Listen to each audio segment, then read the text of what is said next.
Bismillahirrahmanirrahim. Assalamualaikum warahmatullahi wabarakatuh. Sebelumnya perkenalkan, nama saya Firda Fauzia Rahma. Saya dari Prodi PGSD akan menjelaskan tentang perbedaan topik, tema, judul, dan kerangka karangan. Yang pertama kita akan membahas tentang pengertian topik. Pengertian topik berasal dari bahasa Yunani atau topoi yang berarti tempat dalam tulis-menulis. Berarti pokok pembicaraan atau sesuatu yang menjadi landasan penulisan suatu artikel. Topik juga bisa diartikan dengan pokok pembicaraan atau pokok permasalahan. Dan yang di sini kita akan membahas tentang ciri-ciri topik. Yang pertama yaitu topik harus menarik perhatian si pembaca, sehingga mampu menimbulkan rasa keingintahuan si pembaca. Yang kedua, mencakup keseluruhan isi cerita atau tidak boleh menyimpang. Dan yang ketiga, harus sesuatu yang nyata atau tidak boleh abstrak. Yang keempat, topik tidak boleh mengambil bentuk kalimat atau frasa yang panjang, tetapi berbentuk kata yang singkat. Selanjutnya ada manfaat adanya topik. Yang pertama yaitu dapat memahami secara langsung gagasan dalam isi karangan tersebut. Yang kedua, dapat memahami keseluruhan maksud dalam isi karangan. Yang ketiga, dapat mengetahui informasi penting. Selanjutnya kita akan membahas tentang pengertian tema. Tema berasal dari bahasa Yunani atau titenai, berarti sesuatu yang telah diuraikan atau sesuatu yang telah ditempatkan. Tema juga dapat dikatakan sebagai suatu gagasan pokok atau ide dalam membuat suatu tulisan. Selanjutnya kita akan membahas tentang ciri-ciri tema. Ciri-ciri tema yaitu 1.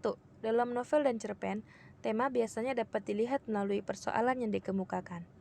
Yang kedua, tema juga dapat dilihat melalui cara-cara watak itu bertentangan satu sama lain, bagaimana cerita diselesaikannya. Yang ketiga, tema dapat dikesan melalui peristiwa, kisah, suasana, dan unsur lain, seperti nilai kemanusiaan yang terdapat dalam cerita, plot cerita, perwatakan, watak-watak dalam sebuah cerita. Selanjutnya, ada manfaat tema. Manfaat tema juga dapat mengembangkan ide dan gagasan pemikiran secara langsung. Yang kedua, dapat secara langsung menggugah isi karangan. Yang ketiga, dapat memperluas bagian hal-hal yang terpenting. Selanjutnya kita akan membahas tentang judul. Pengertian judul yaitu judul adalah nama yang dipakai untuk buku, bab dalam buku, kepala berita, dan lain-lain. Identitas atau cermin dari jiwa seluruh karya tulis bersifat menjelaskan diri dan yang menarik perhatian ada kalanya menentukan wilayah lokasi. Dalam artikel, judul sering disebut juga kepala tulisan. Syarat-syarat judul yang baik ada 3, yaitu harus relevan atau bertalian dengan tema. Yang kedua harus provokatif atau menarik. Dan yang ketiga harus singkat. Selanjutnya pengertian kerangka karangan. Kerangka karangan adalah rencana teratur tentang pembagian dan penyusunan gagasan. Fungsi utama kerangka karangan adalah mengatur hubungan antara gagasan-gagasan yang ada. Melalui kerangka karangan, pengarang dapat melihat kekuatan dan kelemahan dalam perencanaan karangan.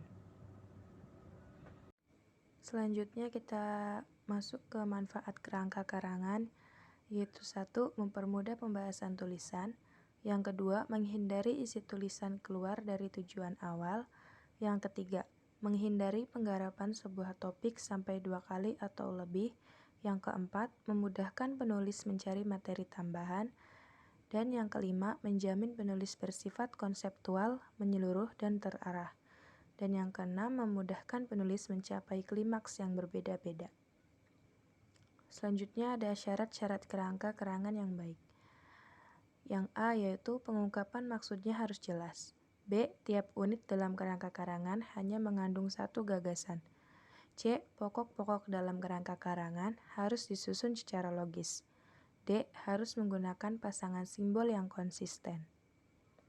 Dan yang terakhir, langkah yang dilakukan pada saat menyusun kerangka karangan adalah A. Menulis semua ide yang berhubungan dengan topik karangan.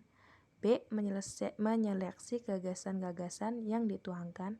C. Membuang ide atau gagasan yang tidak penting. Sekian dan terima kasih. Kurang dan lebihnya saya mohon maaf. Saya akhiri, wassalamualaikum warahmatullahi wabarakatuh.